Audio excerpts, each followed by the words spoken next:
Welcome back to Instigating with Clarkey and Drury, brought to you as always by Coolbet. I am Clarkey. I'm not Clarkey. You are. Hey, wow. it's a new year. I'm allegedly Clarkey, but I'm not. I'm really Drury. That's Clarkey for real. And this next guest is as real as it gets. All right. Our good friend, senior national writer for The Athletic in Canada. It is Sean Fitz-Gerald. Sean, how you doing, man? Happy New Year. Thought you were going to introduce me as Clark Drury or something there.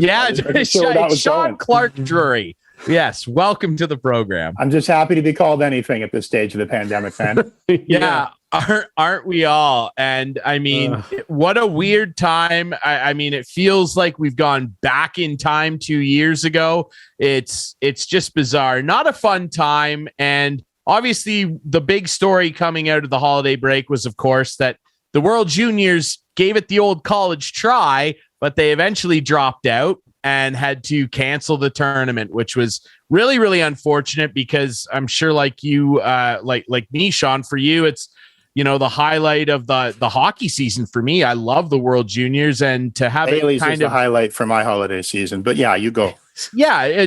I love it every year, and to have it like given to us and then the rug pulled out was just kind of bizarre. Just your thoughts on everything that transpired, because the IHF has taken a lot of criticism for the way that the players and the safety of the players was handled. Just your thoughts on the whole fiasco. It was a gong show by the sounds of it. I wasn't in Alberta, but colleague Scott Wheeler was. I mean, it wasn't exactly a bubble this time. You have a far more infectious variant going around. And you have kids and teams and officials, on-ice officials, hanging out in hotels where, like, the gift shops open, the restaurants open. In Red Deer, there's a wedding being held, unmasked wedding guests going up and down in the hotel in the same elevator that, the kids are going in. You have a goaltender from, I believe it was Czechia, formerly known as the Czech Republic, talking about what a joke it was, how they weren't separated. There was no bubble. So, for everything that Luc Tardif, the new IHF president, was talking about, getting these kids into a secure environment, I'm not sure. Maybe secure environment, maybe that meant their hotels like physically had a lock on the door. And that was about it, because it didn't seem like there was any other security involved. Certainly not any buffer from the public. Yeah, it was so bizarre. I'm glad you brought Luc Tardif up, because when the tournament was canceled, he said that day to the guys on the TSN panel, quote, "We owed it to the participating teams to do our best to create the conditions necessary for this event to work. Unfortunately, this was not enough. We now have to take some time and focus on getting all the players and teams back home safely." And then the Finland coach heard that, and the Finland World Junior coach, Antti Pennanen, said, "I'm angry because this was not a COVID problem, but the problem was that this was so poorly run. It says a lot about the state of the IHF." Pretty damning comments from Antti Pennanen there. If you can have a whole tournament taken down by like Bob and Jenny's wedding in Red Deer in December, like, yeah, you've got some security issues, right? Like it's a wedding and you're in a hotel and nobody ever said, hey, we're going to have this kind of tournament. It's really important for TSN because it's one of the 4 pillars of their entire broadcast calendar. Like, it's a big goddamn deal for that network. And it is in turn a big goddamn deal for the IHF. Like, there's a reason they bent themselves into logical and logistical pretzels to try and get this thing going. There's a reason. It's not for the good of the kids. It's not. So the fact that you can have all of that at stake and then still somehow have something so obvious. Omicron might have found its way into the tournament regardless, right? Like it's crawling the walls, it's everywhere. But to not even have that basic safeguard, and it didn't have to be a wedding. It could have just been the fact that like there are other people from outside allowed in and around this hotel. Statistically, it's going to happen. So yeah, no, I don't think it was for the good of the kids. They tried to get this thing going. And I do believe it was a COVID problem mixed in with the fact that somebody somewhere forgot to call this hotel and say, hey, by the way, are you going to have like Bob and Jenny's wedding going on? Like, there was a real problem there. Yeah. And like, Omicron really did come upon us fairly quickly. And when they were planning this, it wasn't around and the world was slowly getting back to normal. So I'll cut them a little bit of slack. But the thing that baffles me is nothing was changed on the fly, it seems, from my perspective. Like everything just seemed to go the way they planned it, and they didn't make any concessions because of the way that this variant was spreading. And I think you're right, Sean. I think it probably would have got in there anyway, even if there wasn't a wedding or if there was a bubble. But when I first heard the U.S. case, I said, this tournament's done. Did you feel the same? You're going into the province of Alberta, I mean, at any point in this pandemic, and the way that the disease has been managed there, the case counts were still very, very high, even early in the planning process. That Alberta, months and months and months before this ever happened, was in crisis. Like it was a hotspot. Alberta, Saskatchewan, for months and months and months before December, was in crisis. For things not to be made, changes not to be made on the fly, I don't give them any slack for that at all. Alberta was, when you looked at the daily map that Dr. Teresa Tam sends out, Alberta was dark blue for a long time before we ever got ice in that rink. Yeah, it's bizarre. It's hard to give them any credit for basically anything when you're right. They try and go through all these logistical loopholes, I'll call it, basically, to get this tournament off simply because of the money involved. And, there was all the outcry about canceling all the women's tournaments and everything too. And, it all comes down to, like you said, Sean, the money, and they don't actually really care about the well-being of the players, it seems. It's all just about keeping the corporate fat cats happy. And unfortunately, they did a piss poor job of that. And I mean, just all the stories coming out, it just seemed to get worse and worse by the hour. There's a bunch of people in the hotel that aren't involved with the teams. Then there's a wedding going on. It was just a nightmare. You said it best at the start, an absolute gong show. And you mentioned your colleague Scott Wheeler, who was there. He tweeted as much at the time that it was a gong show. Speaking of gong shows and the province of Alberta, something is wrong with the Edmonton Oilers, and Clarkey would like to pose something to you. I know Clarkey is very passionate about the wedding. Were they at the wedding in Red Deer? Is that what's going on? It's out there. Were they guests? I think they might have been. Yeah, Connor McDavid might have been there. Who knows? Yeah, I know Clarkey, you're very, very passionate about the well-being of the Edmonton Oilers, right? So why don't you? Why would I be? Sean, what are you getting at? I know how you feel. So why don't you go? Well, ahead? no. All I want to know is like the Babcock rumors are out there. Like I'm not making that up. That's for sure. No. But would they go down that road? Like, would Connor McDavid like Mike Babcock as his coach? I mean, it depends on how close he is with Mitch Marner. Does he have to make a list? Right? Like, that's exactly it. Like, so Mike Babcock has a track record of success. I mean, I think when he was head coach of, arguably, I'm not saying the greatest Canadian team of all time, because there's some pretty damn great Canadian teams. But I mean, if you're looking adjusted for the modern era, like he won some medals with some pretty powerful hockey teams, and he's lifted the cup too. The game's evolved, both on the ice and off the ice. And I think one of those things is really good. I think the on-ice product is just garbage and it's almost unwatchable. But the off-ice, has changed for the much better. That a lot of the bullshit that Babcock was reportedly pulling with the Toronto Maple Leafs and the young players absolutely has to be stamped out of the game. We're talking about power dynamics and abuse of that, frankly. That has to be stamped out of the game. So, has this time away, has he evolved? Has he softened? Has he realized and the coaching that he has done in the interim, that, the game has to change and it has to start from the top down at all levels.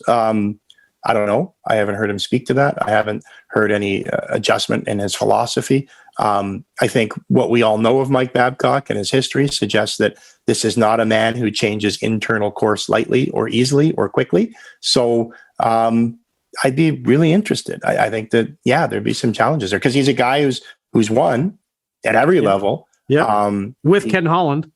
And I mean, they have a relationship, put it that way. He won at University of Lethbridge. He built a program out of scratch there and he just kept going, right? Like he's a winner, but the game has changed on and off the ice.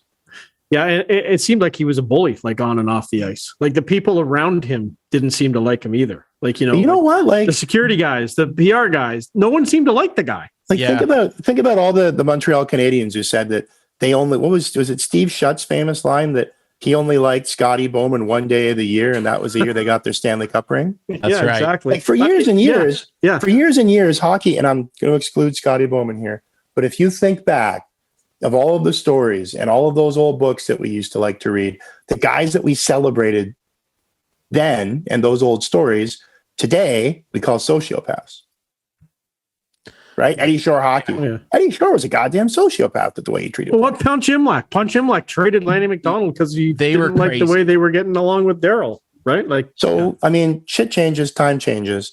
You got to change with it. You got to be adaptable, or it's just not going to be a fit.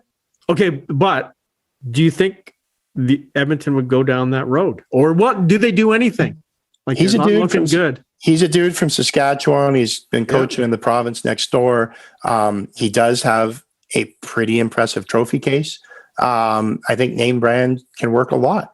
And you know what? You couldn't rule it out because you take a look at the names who have been recycled. And I don't say that has a really negative connotation. I don't necessarily mean it that way. But you take a look at the coaches who have been recycled, and you take a look at, folks who have been around the league and been around the lot, and their hockey DB page is pretty deep with all the teams they've worked on. They're still getting jobs. The difference here is like his recent history in the biggest media market in this league has some pretty damning allegations. It does. Now, here's a guy who I like and has a good reputation as far as I know. And it caught me off guard when Paul Maurice left the Winnipeg Jets. But wouldn't that be a better opportunity for Edmonton than Mike Babcock? My bias there is that I like Paul Maurice too much. So do I. He was the Marley coach. I'd say put him a coach anywhere. Like have him cycle through all 32 teams. So why do you think he left? I think I take him at his word. Yeah. I honestly take him at his word that he thinks it's a good team. They've gone as far with him as they're going to go. And I take him at his word. I have so much time for Paul Maurice. And it's not just the fact that he's frankly the most quotable, most intelligent coach that you're going to get from a journalism perspective. Yeah. And I do believe down in my core that he is a very decent man.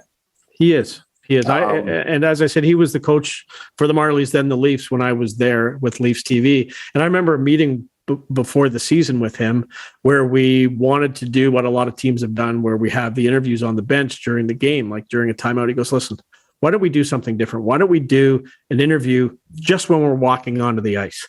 He said, no one's been doing this. Let's do that. And that's what we did. And it was like, now it's sort of been, well, it was standard. It's sort of gone away, but he had ideas and he shared them with us.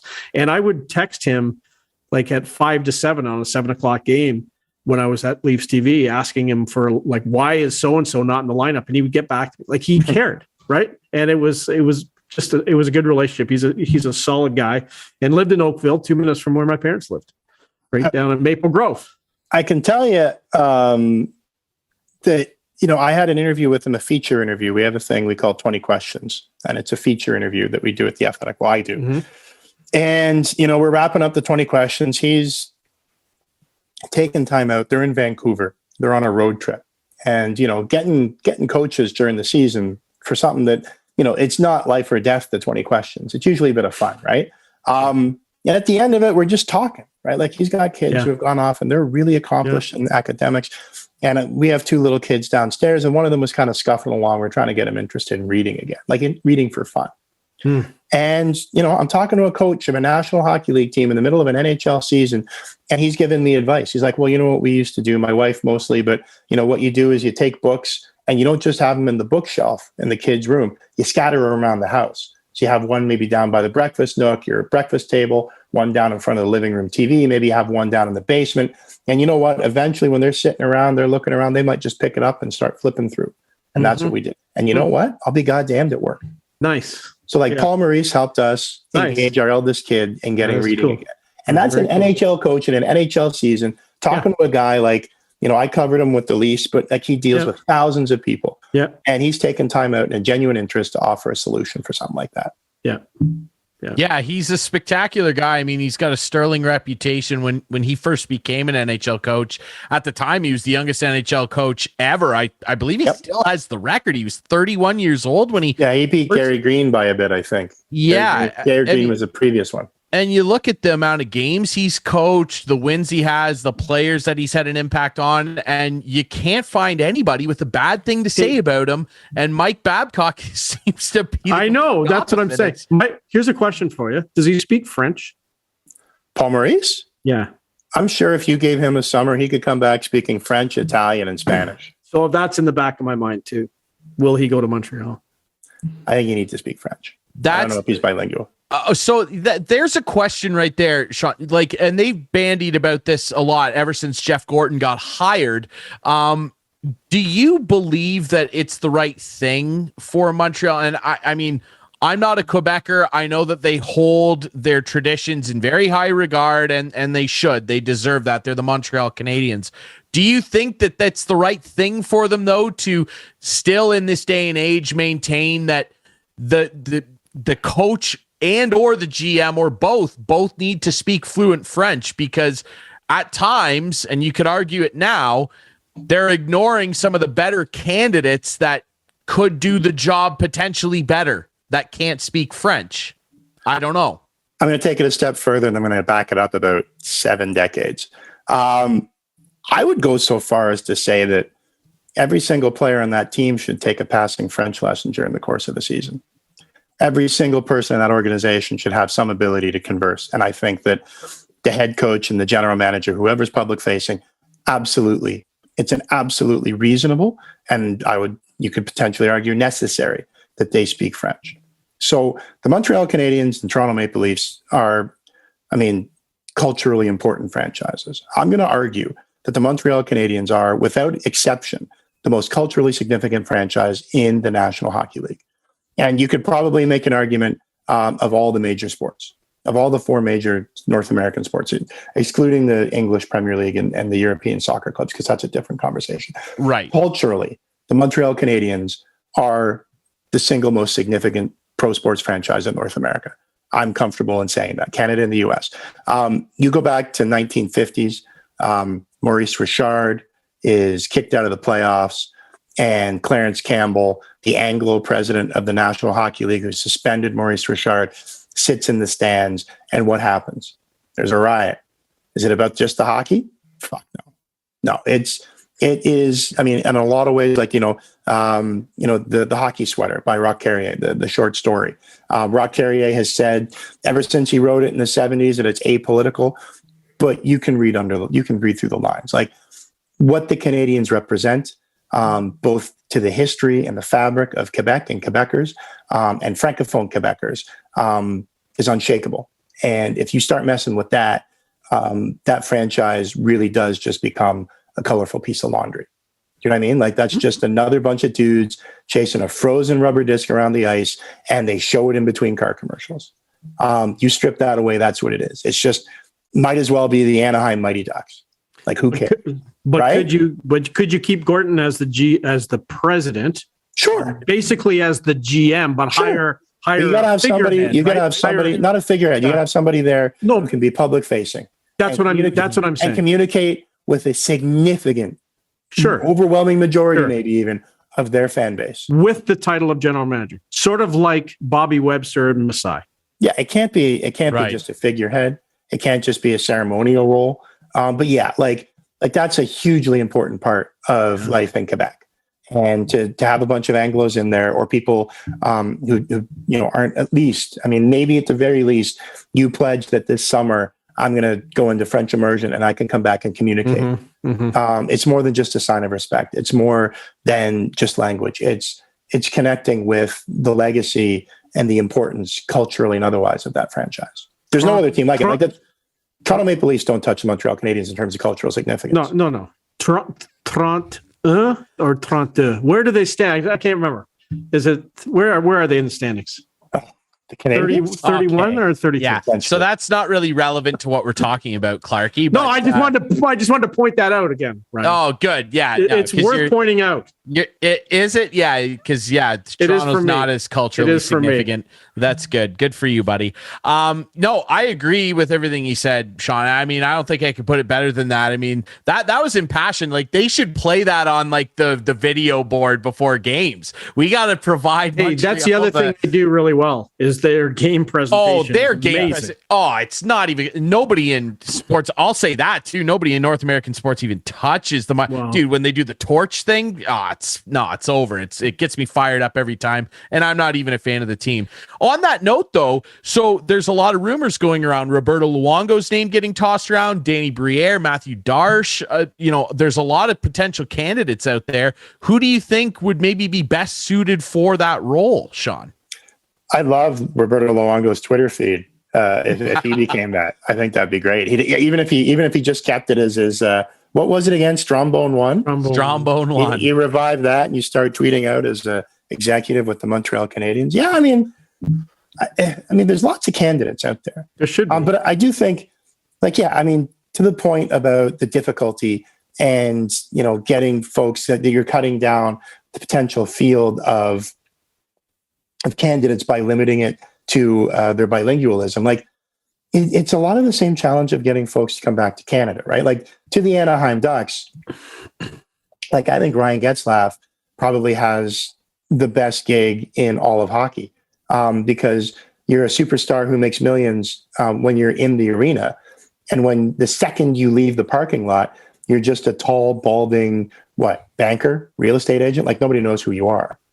But you get the best of both worlds. And it's not cold. Mm-hmm. So, there's something to that. And, do you want to leave that to come up to Canada where, especially Montreal, where we talk about Toronto as a tough media market. Toronto's just a loud media market.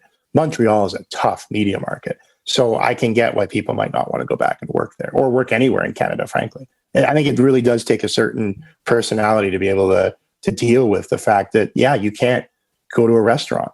You can't go get gas. Like, you're going to be recognized. You're going to be on all the time.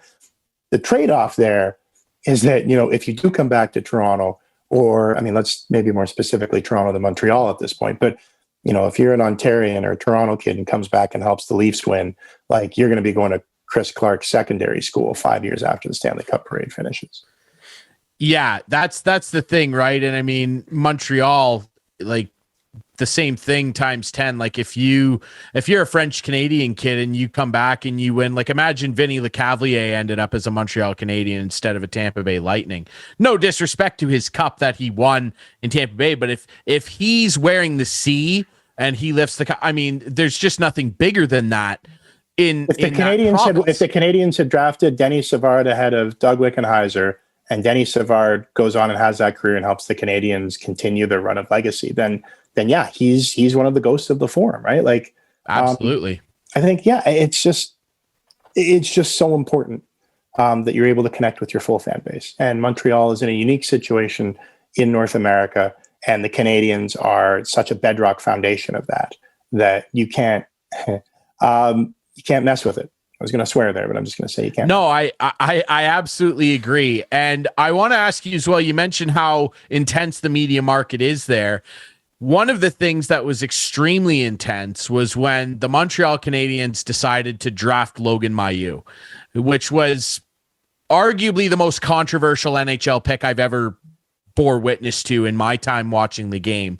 And the OHL took it another step further just before the new year that we've entered, and they reinstated him. He is allowed to come back and play for the London Knights. Didn't they announce that the same day that the World Juniors were canceled? Yes. That's a coincidence, eh? Yeah. I'm just going to take a sip of water after I say that's a coincidence. It sure was strange. And we were doing a game that night, and I was blown away. I just couldn't believe the goofiness of it. And really, the lack of integrity and the cowardice, really, of it, because they did it 1,000,000% right in that time window to try and slide it under the cracks. And you just can't do that with social media now. Everybody noticed it. They kind of succeeded. Like, that was a big news, right? Like, yeah. I think they accomplished their goal. They still got roasted rightfully, but not nearly as much if that was just a standalone on a quiet news day. Well, allow me to do it because I mean I cover the OHL now professionally, and I think that from everybody I've talked to around the league that covers it, everybody's just in shock about it and really ashamed almost on behalf of the league when they won't be ashamed of themselves. It's just so mind-blowing that he's going to be allowed to play. I hope he doesn't. But just your thoughts on it, right from when Montreal drafted him to this reinstatement, this whole saga is not good for anybody. No. Montreal thought they were slipping it past everybody. They shouldn't have drafted him. They thought they're outsmarting everybody by getting him when everybody else had rightfully passed on him. And then the OHL, what was the initial term? An indefinite suspension, and the indefinite suspension turned into a suspension of 26 games. To quote Lady Macbeth here, like the spot isn't coming out. That's a paraphrase. That's not a quote. They got spots all over their hands, and it's not coming out for either of those organizations. Yeah, it's embarrassing, the entire thing. And I don't know. The thing that bothered me too about the statement from the league, I'll just end on this, is when they announced they reinstated him. First of all, they reinstated him before he was eligible to be reinstated when they indefinitely suspended him. They said, and David Branch said, who I've given plenty of heat to over the years, David Branch said that they would review whether he was maybe eligible to be reinstated as of January 1st. They reinstated him on the 28th of December. That's embarrassing. And the fact that they looked at this and the statement read just like the worst PR release. Oh, well, he's gone through this counseling and talked to this. They didn't mention anything about, sexual assault advocacy, sexual assault training, any of that. No mention of the victim of the crime that he committed. And he did. It's just so embarrassing. I don't know. Clarkey, you go ahead. I don't even know what else to say about that. No, I don't think there's makes me mad. I don't think there's much more to say about it. We'll just have to wait and see. And I think Sean said if right. Dale Montreal Hunter should never have drafted him in the first place. Absolutely. If Dale Hunter has any integrity, they will not allow him to play. And that's all I'll have to. That's all I'll say about that. Yeah, because the team could still suspend him. They should cut him, right? Is what they should do. Yeah. And if Mark and Dale have, and God bless them then. But if Mark and Dale Hunter have any integrity, they will not allow him to play. And that's all I'll say. Mm-hmm. Finally, before we let you go, a lot of games being canceled in the National Hockey League. Obviously, they had that big window where the Olympics were going to be held. Why hasn't the NHL, in your estimation, rescheduled these games and said they're going to be played during this 3 weeks that there seems to be a hole? And secondly, are they going to go ahead with this All-Star game? Like, why have an All-Star game in this kind of environment? I think maybe the hope is that the wave comes down. I mean, it's interesting because, we're talking from up here in Canada where, kids can't go play hockey. Kids aren't in school in Ontario. You can't go to school either. So, there's no beer league, there's no minor hockey. The Leafs and Oilers are playing in front of an empty barn. The Raptors are playing like Masai Ujiri has a whole lower bowl to himself. But then you look south and, I don't know about you guys. I spent my Christmas holidays watching college football, like every day, every hour. Yeah. And there's 70,000 people in a stadium. These barns are full. So I think the NHL is in a weird spot where, the minority of teams, the 7 teams up here, are playing under different health protocols than the majority. And the other twist to that is that the 7 teams up here still account for, something like 60% of overall league revenue? It's a significant percentage. So what do? Do you bet that the variant is going to, as some public health officials, thank God, are saying that it should be just a dreadful roller coaster of a quick ride up, and a terrifying ride up and a quick ride down, that maybe by the end of this month, we can start seeing the other side of that roller coaster. But maybe that's what they're betting on. I'm not 100% sure. It's just impossible to plan. It's folly to plan. And that's what this variant's. I guess. Well, All-Star game, they're going to go through with that? I mean, until they can. It's such a money thing, I guess now. Well, I mean, yeah, you have sponsors, I guess the NHL sponsors, you have make goods, you have a whole bunch of.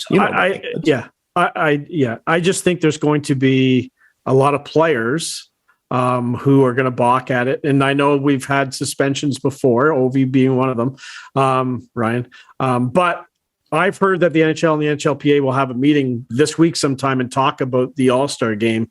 And you got to think after the players were ticked off at what happened with the Olympic decision that they're going to want to be exempt from an All-Star game.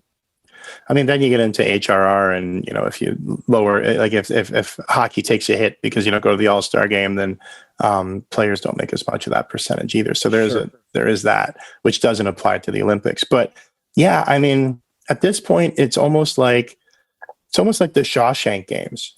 Like you just got to crawl through it all and hope that by the time you get to the river, you're free. You know what I mean? Like just get through whatever this wave is going to be, and then reschedule and figure out that. But again, like the it's in a spot that the NFL isn't. Like the NFL stopped symptomatic testing because it's purely contained in COVID land, the United States.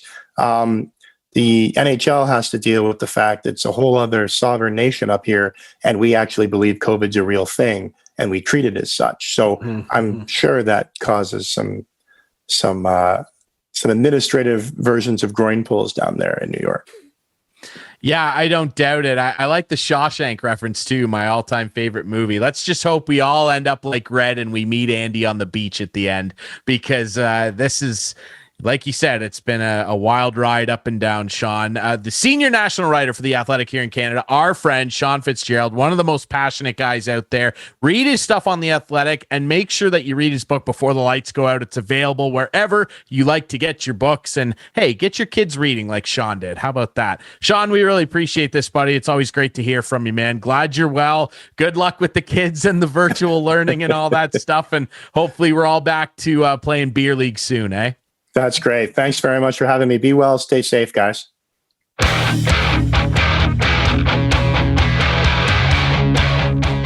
Welcome back to Instigating with Clarkey and Drury. I am Drury this time, and that's Clarkey, and we are very pleased to be brought to you, as always, by CoolBet, our friends at See the Game and Listowel Vision Center, and, of course, our friends over at the Listowel Squash Courts. And speaking of See the Game, we're pleased to be joined by our friend, the neurosport expert over there at See the Game. It's Travis Stewart. How you doing, buddy?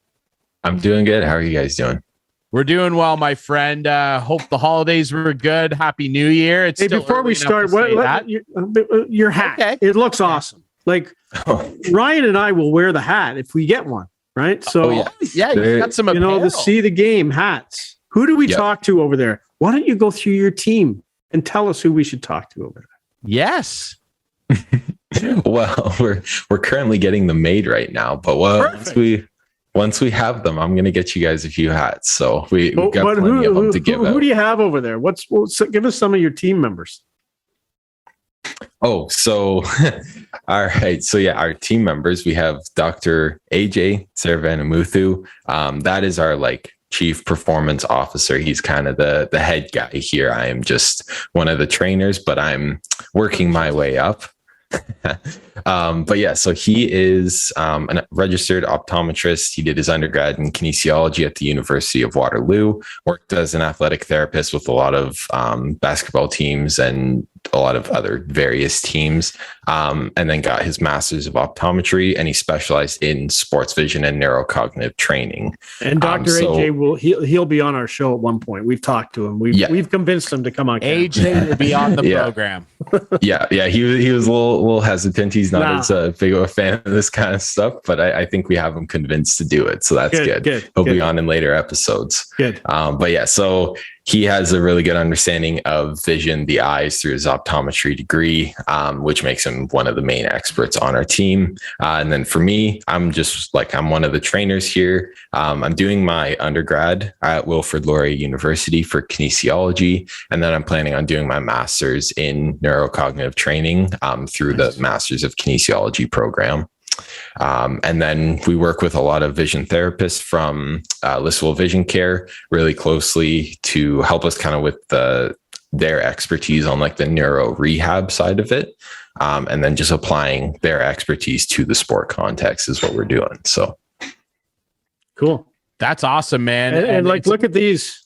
Yes. Ryan, you have new glasses, fresh from the Listowel Vision Center Care. Yep. The folks over Beautiful. there are the best at Listowel Vision Care Center. They'll hook you up with all of your vision needs and see the game, obviously, with the great Dr. AJ, who's a gem of a guy. This is an extension of that, and we've already delved quite a bit into what you guys are all about over there, and it's really fascinating stuff. Now we're going to talk a little bit about some of the specific training modules that you guys have over there. What do you have for us today, Travis? Awesome. So I'm going to kind of go into just like a specific sport. So first we're going to talk about hockey. Obviously very popular sport with the group we got here. So a lot of the skills associated with players and goalies are kind of the same. And there's like in hockey, there's a ton of different neurocognitive skills that we can train, things like reaction time, decision-making, multiple object tracking, perception span, eye-hand coordination, and anticipation timing. So what we kind of do is like, some of the drills that you might do if you were a hockey player, you can work on things like reaction time and decision making. But what we're doing is we're isolating those specific skills and training them at a much higher level and rate, and like way more specific than what you could probably do with just like a physical on ice drill kind of thing. And then so things like it's either going to relate to like tracking players on the ice, tracking the plays on the ice, timing shots and saves, reacting quickly to a play and making the correct decision. That's kind of where this is going to apply. But we're just isolating those skills and working them at a much higher rate. And then some of the technology that we're using is pretty cool. One of the most like versatile pieces of equipment that we have are these right here. The Blaze pods, they're pretty cool. All they do is they just light up, and when they light up, you just hit them out. But since they're like completely portable, we can set them up in whatever configuration we want. They can be on ice, they can be put on the wall. There's a whole bunch of different programs through their software that we can run to vary up the drills. And then I've got a little video that will show just to kind of show like an on ice drill for hockey. So let's let that play out. But yeah, so as you can see, what they're doing is just skating as quickly as they can to hit out the pods. They're competing, so it makes it a little bit more fun, especially for like the younger athletes that we're doing. It's good to put some competition in.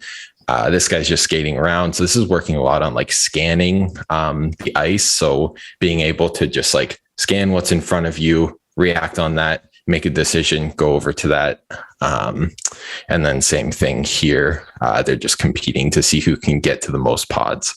So it's like a fun thing that you can do, but it's working on things like reaction time, decision making, increasing perception span, all those kinds of good stuff. Yeah, that's cool too. Like we did that when Ryan and I came and visit you, and I've seen goalies with it on the boards and getting their push off and touching the boards. It's kind of cool. Mm-hmm. Yeah. So they're really nice. Like as much as we can like isolate the skills, they're also really good for like a coach to just put these in with their normal drills. Just adds a little bit more difficulty, a little bit different of a skill. I found it good like for peripheral vision too, right? Mm-hmm. Like to see on the side. Yeah, it was good. Yeah, exactly. So just like working on being able to like see what's out from the side, not just what's in front of you. So they're really great. We use them all the time with every single sport that we work with. They're really nice. And then the thing that these guys here like the most, this is just an Oculus here. What is it called? It's called Sensory now. Sensory. It is incredible. It is absolutely feels really like cool. When we put that on, when we visited you, we thought we were on the ice. It was incredible. I think you have some video of that too, don't you? Yeah. So if you want to roll that video. So it's a VR goalie training, and they also have now a player training version. So the exact same concept, but just players and goalies. So what is he hooking up? What does he got on his gloves here? So he's got just like the controllers, kind of like a standard like Oculus that you'd use for gaming. It's just using those, strapping them to the controllers. And then once you put the headset on, you're in the VR ice rink and you're doing drills. So you can set whatever shot speed, whatever shot placement. These guys here that you'll see are going to be doing plays around you. So it's working on sports specific timing and reading the release, all those kinds of things when you're at home. So it's really good for training during things like COVID. They've worked with, like, if you look on their website at the list of the goalies that they have in their roster from like different people who offer this product, it's like every single top goalie in the NHL is listed there. And they have sponsorships with a few different teams, like I think the New Jersey Devils, Arizona Coyotes, and maybe one more recently, I think. Two or three of them. Vancouver. Vancouver's using it too. Yeah. Okay. So like if I used it, would they say Chris Clark, top goalie for the Kurtzville Men's League on Sunday mornings? Because they should, because I'm gonna do this. I'm gonna do it. Yeah. If you sign a deal with them, they'll probably do that. I think I'll sign a deal. Bring it on. Yeah. But they have all the lists of the many goalies that they're working with. It's a super cool program to help us offer the technological side of training. And then it's also going to help with, like, there's no risk of injury with this. So, taking a weird deflection from a puck or hitting in your neck, those kinds of things happen. Exactly. So it's a low risk, high reward kind of training. So that's what we like to offer to our hockey athletes that we're using. And then, it's also with players. So I don't have a video of that up, but it's the exact same thing. You're just making plays. There's like the controller connects to your stick rather than your gloves. So you're holding like a hockey stick and making plays and stuff, but you're in the VR world kind of thing. So it's pretty cool stuff. Yeah. It is unbelievably cool. And like Clarkey said, we went over and checked this stuff out, and the VR headset was a big hit. It was the hit of the night. It is unbelievable. I don't think I stopped a single puck, but Clarkey stopped 2 or 3. I think I was perfect actually, but that's fine. Yeah, that's not true. And Travis probably has the data to back that up. He reported it. No, I don't have it with me, so I can't. You actually get a report? Cool. You get a report of how many goals going in? At the end it'll do it, and like with every like athlete that we run through, they'll have their own separate account. I don't think we had like separate accounts for you guys, so I don't know if I'd be able to figure that out, but it'll give you like a report of like how many shots you saved, how many you missed, that kind of stuff. Well, we'll have a report soon. Sure. Yeah, it's a comprehensive thing, and it's an unbelievable program. Just more of the great stuff that the folks that See the Game can help you guys out with. If you're an athlete, that was obviously hockey specific, and I mean, it's just incredible the stuff you guys have over there, man. We really appreciate you doing this, Travis. It's great to have you back on the show. Good to see that you got through the holidays healthy, and maybe we'll send Clarkey the VR headset someday and see how he fares over a week or two. Yeah, that sounds good. Awesome. Thanks, guys. Appreciate it. Our friend Travis Stewart from See the Game. Check them out. They're on social media. They've got a great Instagram account. And remember to check out our folks at the Listowel Vision Care Center as well. All right, we'll take another quick break here. And when we come back, we're going to be chatting with another friend from the local sports scene, our buddy Alan from the Listowel Squash Courts, who in part sponsored this show. We're excited to talk to him next here on Instigating.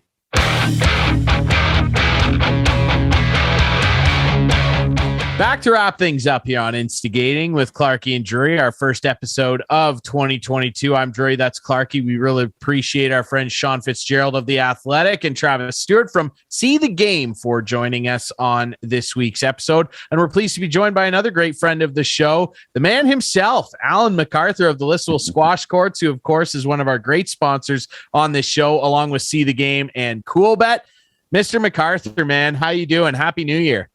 Happy New Year to you guys too. I'm doing good. A little, I'm well rested. Had some good holidays, but I was ready to get back into it and kind of forced not to. So I'm really just trying to use my mind right now and do what I can to plan for the future.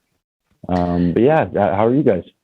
We're good. I mean, all things considered, wish we could come and visit you over at the squash courts, but like you mentioned, we are unfortunately unable to do so. Obviously, it's got to be a quite a bit of disappointment on your end to have to shut down for what we hope is just 2 or 3 weeks and not be able to invite people in, because I know the facility's really well used, and to have to shut down heading into a new year, it's got to be a bit of a bummer, Al. It is, Ryan. It's something we probably shouldn't get into, to be honest. Yeah. That's a pretty loaded subject. Let's just hope it's a quick one, right? Yeah. You know what? If I can just say one quick thing about it, go grab something. Go grab a gift card. Go grab a meal. Grab something from somebody around the corner. Try and support them right now because they need it. I know firsthand they need it. Yeah, Absolutely. Hey, listen, we talked to Travis from See the Game, and he talked about training and eye training and hockey.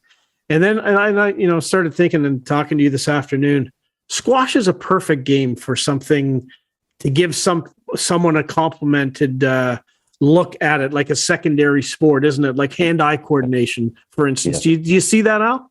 Yeah, for sure. I see it all the time, and I've read about it. I've read articles.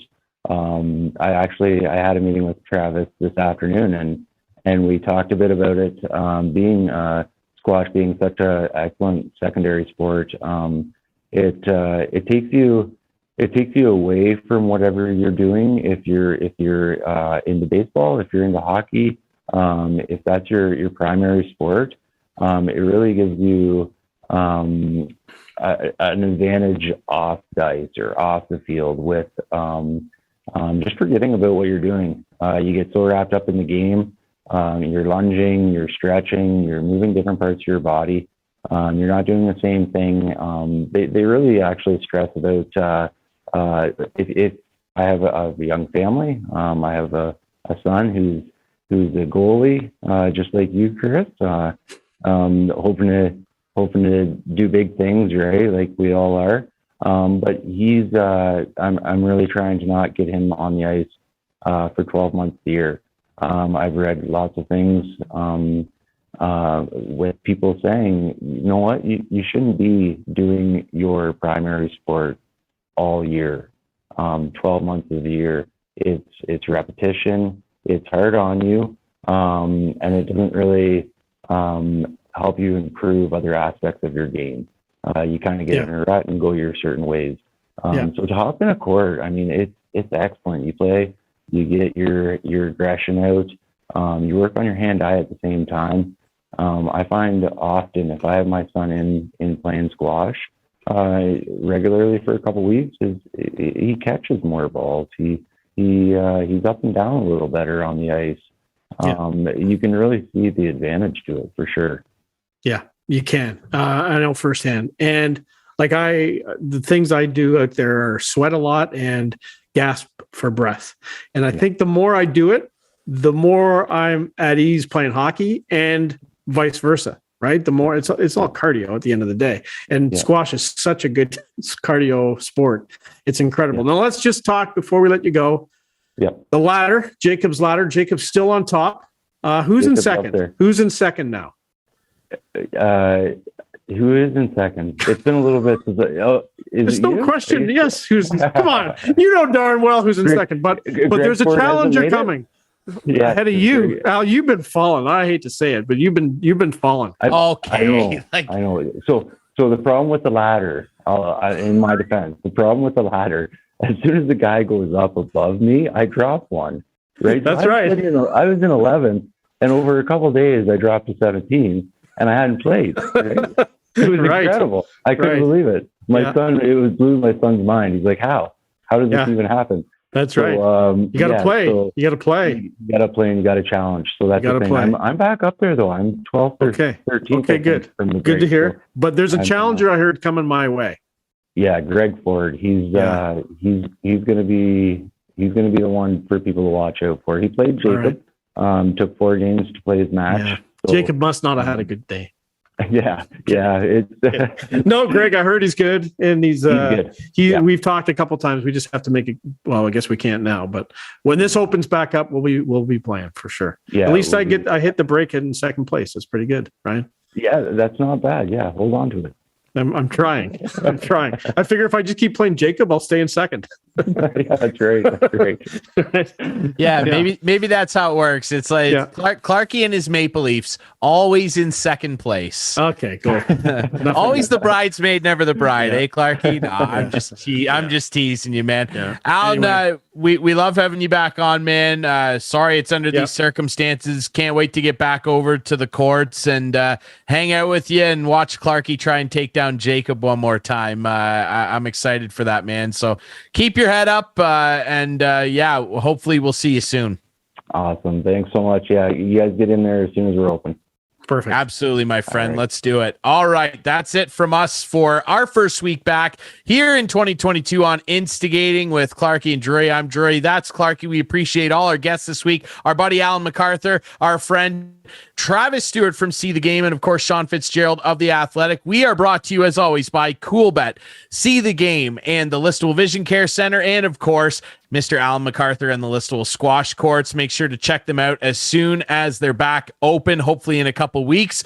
We are on Whiteman TV every Friday night at 8, Sunday night at 9. You can catch us on our YouTube channel as well, and be sure to follow us on social media at Instigating Pod. That's it from us. We'll be back next week.